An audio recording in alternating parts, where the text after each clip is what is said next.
Time था अप्रैल 2025 का, जब छत्तीसगढ़ में रहने वाली एक फैमिली ने जम्मू कश्मीर में रहने वाले नजाकत अली के पास कॉल किया और उन्हें ये बात बताई कि वो लोग घूमने फिरने के लिए इस टाइम जम्मू आ रहे हैं। तो इस बात को लेकर नजाकत अली बहुत ज़्यादा खुश हो जाता है, क्योंकि एक टाइम ऐसा था जब वो कंबल वगैरह बेचने के लिए सर्दियों के टाइम में छत्तीसगढ़ गया हुआ था। तो वो इसी तरीके से यहाँ पर घूम फिर रहा था। इसे बिल्कुल भी नहीं पता था कि यहाँ पर कौन सी ऐसी जगह है जहां पर कि वो रूम लेकर रह सकता है। इसके अलावा यहाँ आसपास में कहां पर वो अपने जाकर कंबल बेच सकता है। तो इसी फैमिली से आकर वो मिला था। इस फैमिली ने इसकी बहुत ज़्यादा मदद की थी, एक कमरा इसे दिलवा दिया था। उसके बाद काफ़ी तरह की और भी मदद इसे रहने खाने पीने में इस फैमिली के द्वारा नजाकत की गई थी। और तभी से नजाकत इस फैमिली को जानता था। और जैसे ही 2025 में अप्रैल का टाइम आता है तो ये फैमिली जम्मू घूमने के लिए जाने लगती है। और उसी टाइम उन्हें याद आता है कि वहां से हमारे यहाँ पर एक कंबल बेचने वाला आया था। और आखिरी टाइम में जब वो यहाँ से वापस गया था तो उसने ये बात कही थी कि जब भी वो लोग जम्मू घूमने के लिए आए तो एक बार उसे जरूर बता दें। जिस भी तरीके से हो पाएगी वो उनकी मदद करने की कोशिश करेगा। और इस फैमिली ने ये बात सोची थी कि जाए जो आए हम लोग नजाकत से भी मिलाएंगे, काफी दिन हो गए हैं हमें उससे मिले हुए। तो वो लोग नजाकत के पास कॉल करते हैं। नजाकत इस चीज को लेकर बहुत ज्यादा खुश हो जाता है कि वो वाली फैमिली जिसने कि मेरी बहुत ज्यादा मदद की थी वो यहाँ पर घूमने के लिए आ रही है। उन्होंने ये बात पूछनी शुरू की कि कब तक वो लोग आ जाएंगे, यहाँ पर कौन कौन सी जगह पर उनका घूमने का प्लान है। तो नजाकत के साथ नॉर्मली कुछ एक बातें कर लेने के बाद 18 तारीख को ये फैमिली वहां पर जा पहुंचती है। उसके बाद नजाकत जम्मू कश्मीर के काफी सारी ऐसी जगहों पर इस फैमिली को घुमाता है जो कि इन्हें काफी ज्यादा पसंद आती है। और इसी तरीके से घूमते घूमते 22 तारीख को नजाकत अली इस परिवार को पहलगांव ले जाता है। वहां पर ले जाकर दिखाने लगता है कि यहाँ का नजारा कितना ज्यादा खूबसूरत है। पहली बार अगर आप लोग यहाँ पर आए होंगे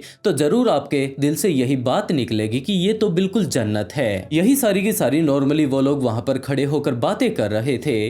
वो लोग वहां पर अलग अलग तरीके से घूम भी रहे थे कि इसी टाइम एक दूसरी तरफ से लगातार गोलियों की आवाज आने लगती है। नजाकत अली को इस बारे में कोई अंदाजा नहीं था कि आखिरकार ये गोलियां कहां पर चल रही हैं। यहाँ पर तो सारे के सारे टूरिस्ट घूमने के लिए आते हैं। इनके अलावा भी सैकड़ों टूरिस्ट ऐसे यहाँ पर मौजूद थे जो कि इस जगह पर घूमने के लिए आए हुए थे। लगातार उन लोगों के बीच भगदड़ मची हुई थी। तो नजाकत अली को इस बात को समझने में ज्यादा देर नहीं लगती है कि यहाँ पर जरूर किसी न किसी तरीके का हमला हुआ है। यहाँ पर जम्मू कश्मीर में काफी बार हमले होते रहते हैं, आतंकी आकर लोगों की जान लेते रहते हैं। तो नजाकत अब जान चुका था कि यहाँ पर किसी न किसी तरीके का खतरा है और उसे अपनी फैमिली की जान बचानी है। तो वो उन सभी लोगों को जो 11 लोग इस परिवार के यहाँ पर घूमने के लिए आए थे उन्हें सबसे सेफ जगह से लेकर वहां से निकल जाता है। लेकिन सारे ही लोग इतने ज्यादा खुशकिस्मत नहीं थे, क्योंकि इनके अलावा अपनी वाइफ के साथ आया हुआ था। तो ये लोग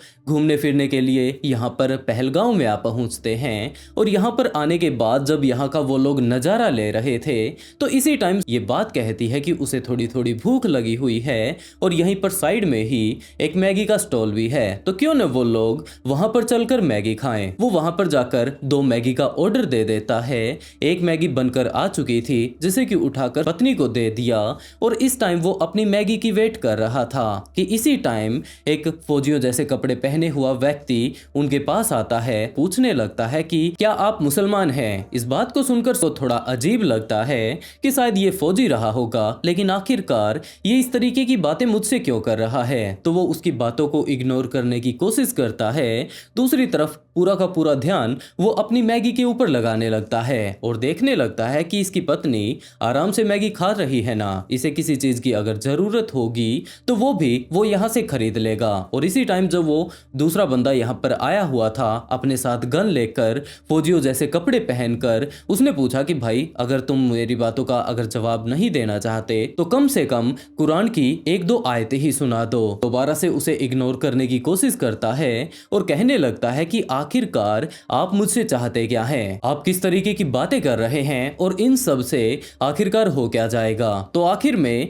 उस व्यक्ति ने ये बात कही कि चलिए आप कुछ भी मत बताइए, कम से कम अपना नाम तो बता दीजिए। और उसके बाद शुभम ने बताया कि मेरा नाम शुभम द्विवेदी है। और जैसे ही उसने ये बात कही कि दूसरी तरफ उसे उसकी मैगी मिलने ही वाली थी, जैसे ही वो मुड़ता है तो पीछे से वो बंदा जिसके पास की इस टाइम गन थी वो शुभम के ऊपर गन तान देता है और लगातार उसके ऊपर फायरिंग करने लगता है। शुभम की वाइफ साइड में बैठकर मैगी खा रही थी। इस चीज को देखकर वो बहुत ज्यादा घबरा जाती है कि आखिरकार ये जो आर्मी ऑफिसर्स हैं उन्होंने इसके पति को क्यों मार डाला। वो इस चीज को लेकर बहुत ज्यादा घबरा जाती है, रोने लगती है, चिल्लाने लगती है और पूछने लगती है कि उसने इसे आखिरकार क्यों मार डाला और इसके अगर पति को ही मार डाला है तो वो अब इसे भी मार डाले। लेकिन वो बंदा उसे नहीं मारता है, जबकि उसे ये बात कहता है कि मैं तुम्हें नहीं मारने वाला हूं, जबकि तुम्हें जिंदा छोड़ने वाला हूं। और जिंदा भी मैं यूं ही नहीं छोड़ रहा, जबकि इसलिए छोड़ रहा हूं कि तुम वापस जाकर मोदी से ये बात कह सको कि हमने इसे मार डाला है। हम 22 को पहलगाम 12:30 आफ्टरनून पहुँचे। वहाँ से हम तीनों, मेरे पति, मैं और मेरा बेटा, 3 पोनी हायर करके जब जहाँ हादसा हुआ ना वहाँ हम पहुँचे। हम जस्ट वो घोड़ों से उतरे थे, 2-3 मिनट था। हमें फायरिंग का आवाज़ आया सबको। तो हमने समझा कि कोई आर्मी का ही टेस्टिंग चल रहा है या पटाखा फोड़ रहा है।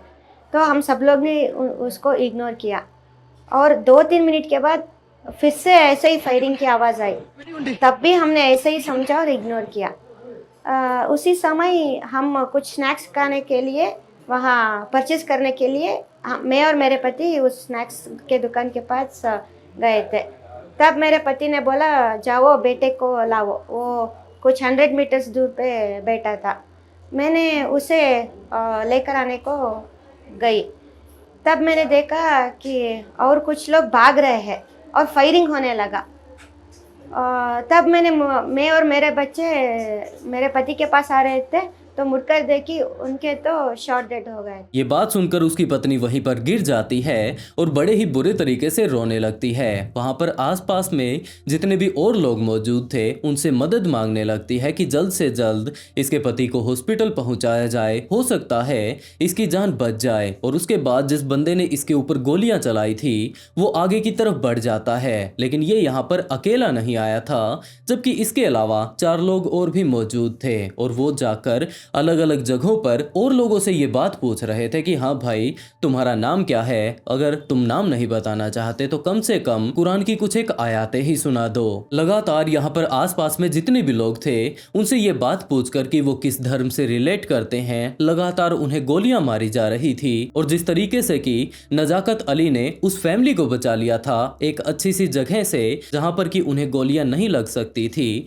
उन जगहों से लेकर उस परिवार को वो ले निकला था। बिल्कुल इसी तरीके से सैयद आदिल हुसैन शाह नाम का एक और लड़का जो कि यहाँ पर काम किया करता था, इसका नॉर्मली हर रोज का सिर्फ इतना ही काम था कि हर रोज सुबह उठ जाना, अपने मालिक के पास जाना, वहां से उसका मालिक एक घोड़े पर कुछ एक टूरिस्टों को बैठाकर उसे घोड़ा संभलवा दिया करता था। और आदिल का सिर्फ इतना ही काम था कि 10-12 किलोमीटर आगे जहां पर कि ये हिल स्टेशन बनाया गया था वहां तक उस घोड़े को लेकर जाना, वहां पर ले जाकर जिन टूरिस्टों को ये अपने साथ लाया था उन्हें उतार देना और उसके बाद अपने घोड़े की देखभाल करनी जब तक कि इनके टूरिस्ट घूम फिर कर वापस ना आ जाएं। तो इस टाइम आदिल वहीं पर खड़ा हुआ था और जैसे ही उसे आवाजें आने लगती है तो वो बहुत ज्यादा घबरा जाता है कि आखिरकार अंदर चल क्या रहा है। और जैसे ही वो अंदर पहुंचता है तो उसे पता चल चुका था कि कुछ इस तरीके से 5 से 6 लोग ऐसे मौजूद हैं जो कि यहाँ पर लोगों के ऊपर गोलियां चला रहे हैं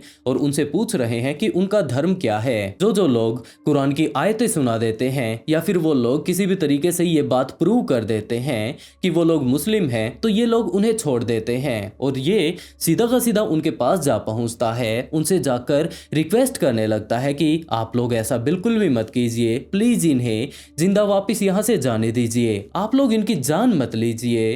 काफी तरह की वो उनके सामने रिक्वेस्ट कर रहा था। उन लोगों ने जब उसे देखा अच्छे से तो उन आतंकवादियों को पता चल जाता है कि ये तो एक मुसलमान है और उसे वहां से भगाने की कोशिश की जाती है, लेकिन आदिल वहां से हटने से मना कर देता है। वो उनसे गन छीनने की कोशिश करता है, लेकिन वो लोग इतनी ज्यादा मशक्कत उसके ऊपर नहीं करते, जिसके चलते सबसे पहले तो उसे एक लात मारते हैं और उसके बाद उसे भी गोली मार डालते हैं। आदिल के परिवार वाले इस घटना के बाद अंदर तक सहम जाते हैं, क्योंकि उसके परिवार में सिर्फ और सिर्फ एक यही बंदा था जो कि बाहर जाकर कमाया करता था, अपने परिवार के लिए पैसे कमा कर लाया करता था। और अब वो लोग ये बात पूछ रहे हैं कि उनके परिवार का एक जो सदस्य था जो कि पूरे के पूरे परिवार का पालन पोषण कर रहा था, अगर उसी ने अपनी जान गंवा दी तो अब इनका क्या होगा। लेकिन वहां पर 5 या 10 लोगों ने नहीं, जबकि 26 से 27 लोगों ने अपनी जान गंवाई थी। और ये तो वो लोग हैं जो कि अपनी जान गंवा चुके थे। इसके अलावा काफी सारे ऐसे लोग मौजूद हैं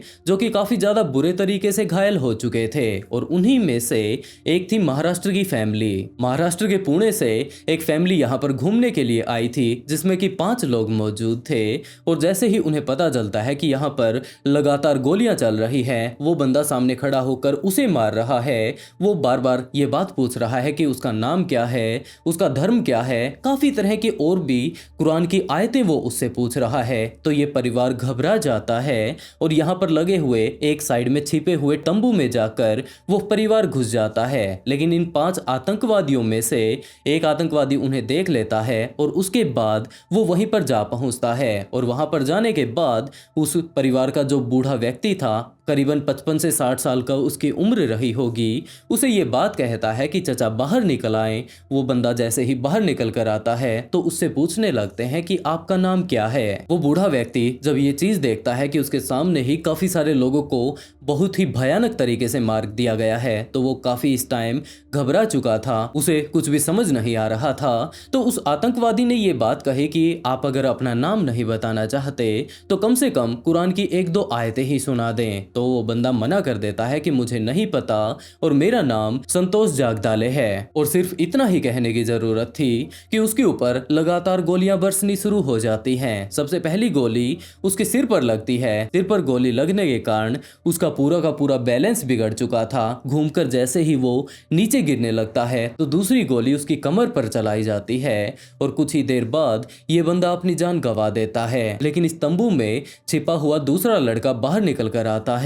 वो इसका भाई रहा होगा। वो बाहर आकर अपने भाई को संभालने की जब कोशिश करता है, पूछने लगता है कि क्या उसका भाई ठीक है, तो आतंकवादी यही बात सोचता है कि अगर ये इसका भाई है तो ये भी मुस्लिम तो नहीं होगा, और वो उसके ऊपर भी गोलियां चलानी शुरू कर देता है। कुछ ही देर बाद इन दोनों ने ही अपनी जान गंवा दी और उसके बाद उस आतंकवादी ने ये अंदाजा लगाया कि अब तो जरूर इस तंबू के अंदर सिर्फ और सिर्फ महिलाएं और बच्चे बचे होंगे। तो वो वापस वहां से निकल पड़ता है और आगे जाकर जितने और लोग बचे हुए थे उनसे उनका धर्म पूछकर उनके ऊपर गोलियां बरसानी शुरू कर देता है। ये सारा का सारा मंजर वहां पर तकरीबन अगले 10 से 15 मिनट तक चलता है और उसके बाद ये सारे के सारे आतंकवादी जिस तरफ से आए थे उसी तरफ वापस भाग जाते हैं। तब तक इन सारी ही चीजों के बारे में इंडियन गवर्नमेंट को पता चल चुका था और वहां पर आर्मी को भेज दिया गया था। लेकिन जैसे ही आर्मी ऑफिसर्स यहाँ पर पहुंचते हैं तो सारे के सारे लोग अब इतने ज्यादा घबरा चुके थे कि आर्मी ऑफिसर्स के सामने ही रिक्वेस्ट करनी शुरू कर देते हैं कि जनाब आप लोग प्लीज हम लोगों को मारिए मत, हम लोग जैसा आप लोग कहेंगे वैसा करने के लिए तैयार हैं। आर्मी वाले लगातार उन्हें समझा रहे थे कि हम लोग इंडियन गवर्नमेंट से हैं, आपको घबराने की कोई जरूरत नहीं। लेकिन सामने वाले बंदे सिर्फ एक ही बात बोल रहे थे कि प्लीज आप लोग हमें मारिए मत, जैसा कुछ आप कहेंगे हम वैसा ही करने के लिए तैयार हैं, क्योंकि ये लोग इस टाइम अंदर तक सहम चुके थे। और उसके बाद उन सारे ही आतंकवादियों का पीछा किया जाता है, उन्हें ढूंढने की कोशिश की जाती है, लेकिन तब तक वो लोग वहां से जा चुके थे और अभी भी इंडियन गवर्नमेंट उन सारे ही आतंकवादियों के बारे में ज़्यादा से ज़्यादा डिटेल निकालने की कोशिश कर रही है। और उनका एक फ़ोटो ये हाथ भी लगा है जिसमें कि ये बात पता चलती है कि वहां से आने वाले 3 आतंकवादी तो पाकिस्तान के रहने वाले थे और 2 आतंकवादी यहाँ के लोकल थे, जो कि लगभग 2018-19 में यहाँ से पाकिस्तान गए थे। वहाँ पर काफ़ी दिनों तक ट्रेनिंग लेने के बाद वापस यहाँ पर आए थे और उसके बाद यहाँ पर वापस आने के बाद जो उन लोगों ने यहाँ का मंजर मचाया उसके बारे में तो अब आप लोग डिटेल से हर न्यूज चैनल पर देख सकते हैं। लोग घूमने फिरने के लिए ऐसे टूरिस्ट वाली जगहों पर जाते हैं, लेकिन ये चीज़ बहुत ज़्यादा अजीब है कि अब तो इस तरीके के टूरिस्ट प्लेसेस भी सेफ नहीं रहे हैं। और दोस्तों ये घटना भी दिल को बहुत ज़्यादा झंझोड़ देने वाली है। आशा तो यही करते हैं कि जो लोग इस हादसे में बच चुके हैं जल्द से जल्द वो ठीक हो जाएंगे और जिन्होंने अपनी जान गंवा दी उनकी आत्मा को शांति मिले।